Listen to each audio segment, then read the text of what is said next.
Thanks for disrupting your Saturday afternoon. I'm Karen Finney. 2 weeks ago, we seemed to be on the verge of war. Today, a stunning breakthrough in diplomatic efforts. Could some of that goodwill rub off on Congress? Nah. Breaking news on the crisis in Syria. Diplomatic talks reach a major turning point. A marathon 3 days of negotiations. John Kerry and Sergei Lavrov have come to a deal. The United States and Russia are committed to the elimination of Syrian chemical weapons. This plan emerged only with a credible threat of U.S. military action. It was only 2 weeks ago this morning that a U.S. military strike against Syria seemed imminent. There can be no games, no room for avoidance, or anything less than full compliance. We will maintain our military posture in the region to keep the pressure on the Assad regime. This is an extraordinary achievement. You don't negotiate with your best friends, you negotiate with your enemies. I want to thank President Putin for his willingness to pick up on the possibility of negotiating an end to Syrian weapons of mass destruction.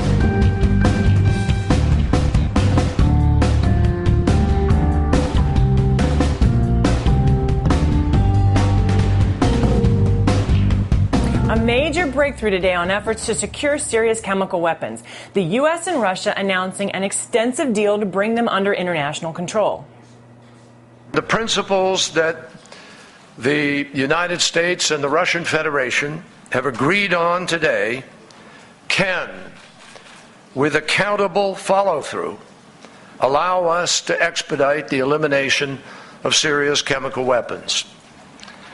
Providing this framework is fully implemented, it can end the threat these weapons pose not only to the Syrian people, but also to their neighbors, to the region, and because of the threat of proliferation, this framework can provide greater protection and security to the world.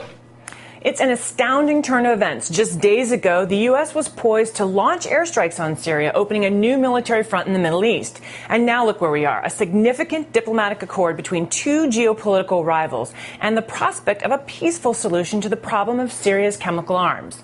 From here, it goes to the UN, where the General Assembly starts this week, and the Security Council is expected to be briefed on Monday by the Secretary General.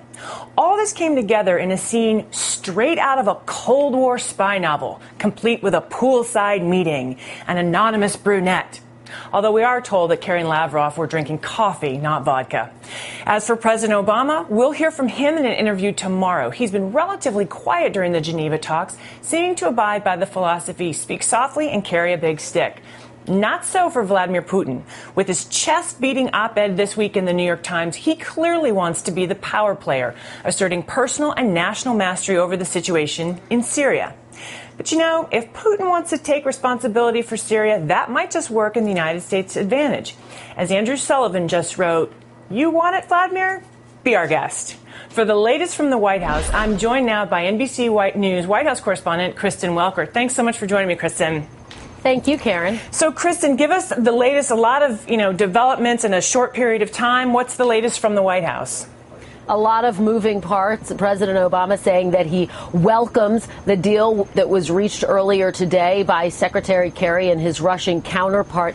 It is an ambitious timeline that they have mapped out for this deal. It requires Assad to provide an accounting of his chemical weapons stockpile within a week, calls for inspectors to be on the ground in Syria by November, and calls for the total destruction of all of Assad's weapons by the middle of next year. Here's a little bit of what President Obama had to say. He said, quote, "While we have made important progress, much more work remains to be done. The United States will continue working with Russia, the United Kingdom, France, the United Nations, and others to ensure that this process is verifiable and that there are consequences should the Assad regime not comply with the framework agreed today.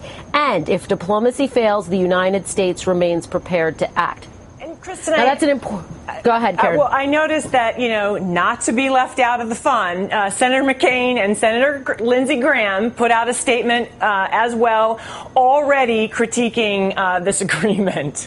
Right. Well, and just to give some context to their criticism, which I'll read in just 1 minute, the United States essentially did give a concession to Russia, which is that they are acknowledging that a UN agreement does not need to include a use of force trigger as a consequence if Assad doesn't act. You heard those comments by President Obama. Essentially, he's saying that he can act unilaterally. However, McCain and Graham disagree. They say, quote, without a UN Security Council resolution under Chapter 7 authority, which threatens the use of force for noncompliance by the Assad regime, this framework agreement is meaningless. What's worse, this agreement does nothing to resolve the real problem in Syria, which is the underlying conflict that has killed 110,000 people, driven millions from their homes, destabilized our friends and allies in the region, emboldened Iran and its terrorist proxies, and become a safe haven for thousands of al-Qaeda-affiliated extremists.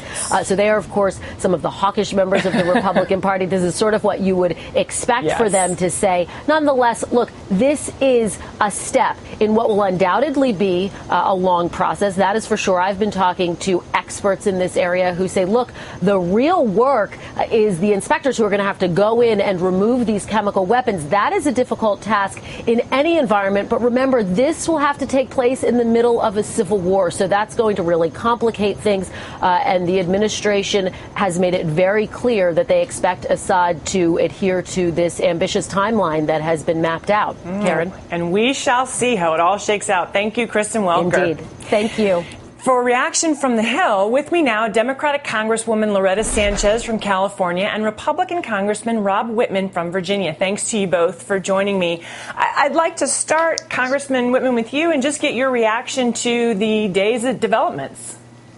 Well, I'm glad the diplomatic efforts have resulted in an agreement, but I'm highly skeptical of the agreement. I think that there are lots of things there that cause me pause.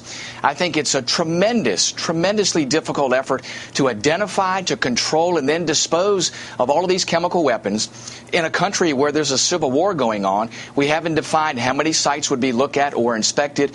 What would happen if this doesn't come about? Is Assad trustworthy enough to actually allow these things to happen? I think it's extraordinarily difficult. And then on top of that, there's a timeline, a deadline of the middle of 2014. I want things to work diplomatically, but I'm highly skeptical because of the things that I believe are a severe challenge to all the parties involved. Congressman, you're skeptical, but are you at all optimistic? I mean, if I'm not mistaken, you did vote against authorizing the president the use, or you have been against the use of force by the president. So this is ought to be a good first step, no? It is, absolutely. Diplomatic efforts are exactly where we need to be. We need to make sure that they are verifiable and that we put the pressure on all the parties involved, specifically Syria, to make sure that this gets done. So I am not in favor of a military effort here. I am hopeful that this works, but I know that we have to put tremendous amount of focus and pressure to make sure that this actually gets done and that it's verifiable, and we can assure that none of these chemical weapons are under the control either of Bashar Assad or of any of the rebels in the area, too. That's a concern to me, that some of these weapons might fall into their hands or forces that are friendly to the Assad regime. Congresswoman Sanchez, I want to get your reaction to the day's events as well. Well, first of all, I'd like to say that with almost everything that my colleague just said, I would agree. I think he voices a real concern that many lawmakers, many of our colleagues will have on Capitol Hill. I am ecstatic that the United States wants to be just not a leader in war, but a leader in diplomacy. And so I believe many of my colleagues, and I hope my colleague that you just heard from, will work very hard to continue to put pressure on, to continue to assure that that Syria and Assad do eliminate these weapons. It's a very big task. And I would also say to Mr. Putin, we need your help. You want to be at the top of your game. You want to be recognized by the world.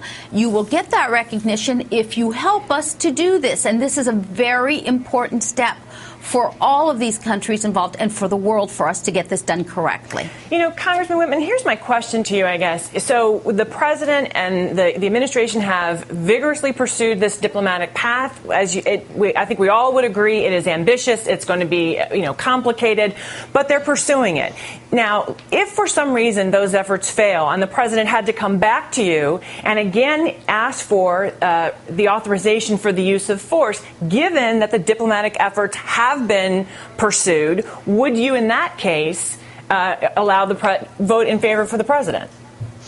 I would still have reservations about using. Go ahead, Congressman Whitman. No, I would still be opposed to the use of military force. I think if the UN Security Council and the UN itself can't bring this to fruition and we can't verify that this happens, I think there are other opportunities out there for us to engage NATO and other partners in the world to bring different elements of pressure upon Syria to make sure that these chemical weapons get out of circulation, to make sure that they are not used against the Syrian people and are not falling in the hands of those folks that may want to use them for deleterious purposes. I want to make sure that we do this, but do this without getting into a conflict in the Middle East. I believe a military action against Syria has the potential to turn into a massive, enduring mission. I don't believe that's where we need to be as a nation, and I don't believe that's in our best strategic interests. Now, Congresswoman Sanchez, obviously Putin has taken quite a role here, but we know that this is not that Russia doesn't have, they're not just doing this out of the goodness of their hearts, I might say, despite what you might have read in the op-ed. Russia has very specific interests with regard to Syria in terms of their naval installations, in terms of, this being a key military alliance. They see it as a key point of leverage. It's to some degree, this is kind of remnants of this Cold War era. So, it seems to me that, to some degree, we do have to be cautious with regard to Russia, particularly when we talk about going back to the UN Security Council, given that we know that the Russians have been the ones all along who have threatened to block many of our efforts to this point. Well, again, I do a lot of work because of the military committee that I sit on, a lot of work with Russia. There are so many treaties, so many other issues, non-proliferation, nuclear war, etc., that we work on together.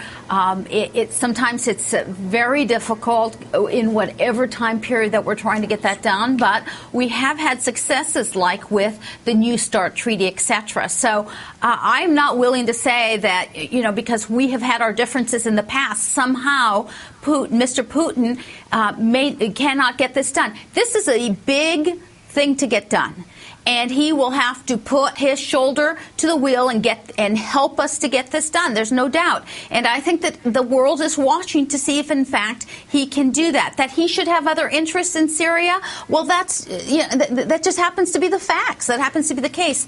But without trying, at least, to eliminate these weapons, which is the criteria that the president has said. The thing that he has said is that these weapons are dangerous, that they're used non-discriminately, and so we have to go after these weapons. If this is the best way that we can do it without firing a missile, I think that's a good thing. All right. Well, and we shall see with regard to Mr. Putin, as Andrew Sullivan wrote recently, he now owns this process. So, hey, let's let him have it. Thank you, Congresswoman Loretta Sanchez and Congressman Rob Whitman. Thank you, Karen. Thank you. Next, how will the framework agreed upon today actually work? That's coming up next.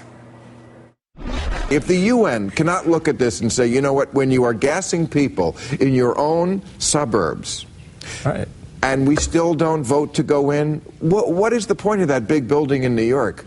Why don't we just turn that into a disco? Because, well,